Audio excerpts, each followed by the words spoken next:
اگر تم اس کو پسند نہیں کرتی تو انکار کر دو. شادی ہے, کیسے انکار کر دوں؟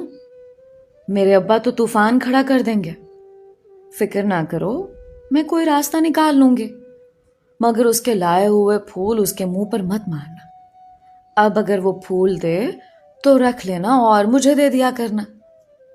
تم کیا کرو گی ان کا؟ سنبھال کر رکھ لوں گی. وہ مذاق میں بولے, مگر میں تو غصے میں تھی.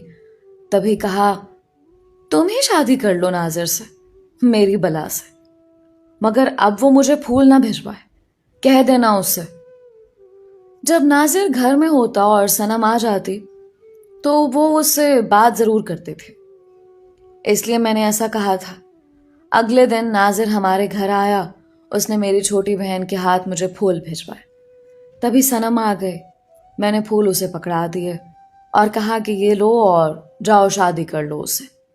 تم بہت اس کی وکالت کرتی ہو, عمر بھر سدا بہار کے پھولوں کی خوشبو سونگھتے رہنا. میری آنکھوں میں آنسو تھے. صنم نے غور سے مجھے دیکھا اور بولی, تم شور مچاؤ اور سب سے کہہ دو کہ تم کو ناظر پسند نہیں ہے, لہٰذا اسے تمہارا زندگی بھر کا رشتہ نہ باندھا جائے. چپ رہو گی تو مر جاؤ گی. تم کیا سمجھتی ہو کہ تمہاری خاموشی میں چھپائے